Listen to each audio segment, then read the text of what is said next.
ఎందుకు మీరు ఈ నిర్లక్ష్యం చేస్తా ఉన్నారు? ఇలా నీళ్లున్నాయి, పంపులు మోటార్లు ఉన్నాయి, రిజర్వాయర్లు ఉన్నాయి, కరెంటు అందుబాటులో ఉంది. మరి ఆలస్యం దేనికి? ఎందుకు నిర్లక్ష్యం చేస్తున్నారు?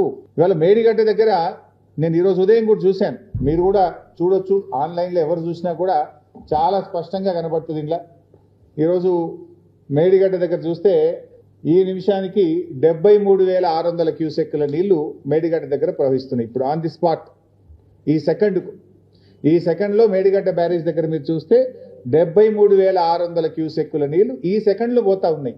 అంటే 73,600 క్యూసెక్కుల నీటి ప్రవాహం ఇవాళ మేడిగడ్డ దగ్గర ఉన్నది. సో మన కన్నెపల్లి పంప్ హౌస్, మేడిగడ్డ నుంచి నీళ్లు తీసుకునే పంప్ హౌస్ పేరు కన్నెపల్లి పంప్ హౌస్.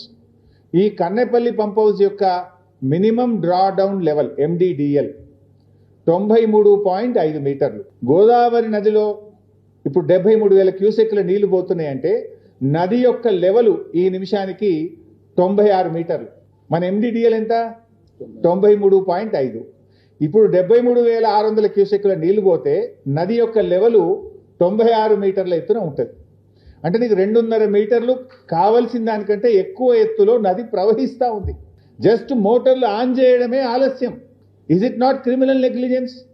స్పష్టంగా నీళ్లు తీసుకునే అవకాశం ఉండి కూడా ఎందుకు నిర్లక్ష్యం చేస్తూ ఉన్నారు? రోజుకు 2 TMCల నీళ్లు తీసుకోవచ్చు. ఈవెన్ ఆ నదిలో 5,000 క్యూసెక్కులుంటే కూడా ఒక మోటార్ నడుస్తుంది. మనకు రోజుకు 2 TMCలు తీసుకోవాలంటే 11 మోటార్లు కన్నేపల్లిలో మనం స్టార్ట్ చేస్తే రోజుకు 2 TMCలు తీసుకోవచ్చు.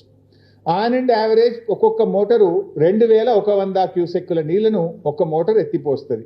అంటే మనము 5,000 క్యూసెక్కుల ప్రవాహం ఉంటే కూడా ఒక మోటార్ ఆన్ చేయొచ్చు. అంటే మేడిగడ్డ బ్యారేజ్తో సంబంధం లేకుండా మేడిగడ్డ బ్యారేజ్ అన్ని గేట్లు ఎత్తి ఉండంగా కూడా ఇప్పుడు రోజుకు 2 TMCల నీళ్లు తీసుకునే అవకాశం ఉంది. నది యొక్క ఎత్తు ఇప్పుడు ప్రవహిస్తున్నది 96 మీటర్లు. ఈరోజు మనకు కావాల్సింది 93.5.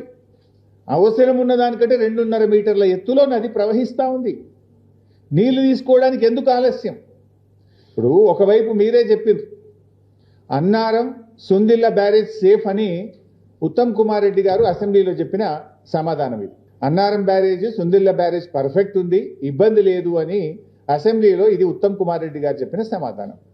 మరి Annaram safe, Sundilla safe, Kannepalli pump house perfect ఉన్నది, నదిలో నీళ్లున్నాయి, మోటార్ ఒత్తితే లక్షల ఎకరాల్లో పంట పండుతుంది కదా. ఎందుకు ఈ నిర్లక్ష్యం? బటన్ ఒత్తితే నీళ్ళు వచ్చే అవకాశం ఉండగా ఎందుకు ఈ నిర్లక్ష్యం చేస్తూ ఉన్నారు? కట్టుకొచ్చితే నీళ్ళు వస్తాయి, అంత తయారున్నది, కట్ నీళ్లు పెట్టిపోయి ఇంత స్పష్టంగా ఉండగా ఎందుకు మీరు ఈ నిర్లక్ష్యం చేస్తూ ఉన్నారు? అంటే బీఆర్ఎస్ మీద కోపంతోనో కేసీఆర్ గారి మీద కోపం ఉంటే సరే, మా మీద కేసులు ఇప్పటికి చాలా పెట్టుండ్రు, ఏం ప్రాబ్లం లేదు. ఎన్ని కేసులైనా ఈ రాష్ట్ర ప్రజల కోసం మేము ఫేస్ చేయడానికి సిద్ధంగా ఉన్నాం. కానీ రైతులకు ఎందుకు శిక్ష వేస్తున్నారు?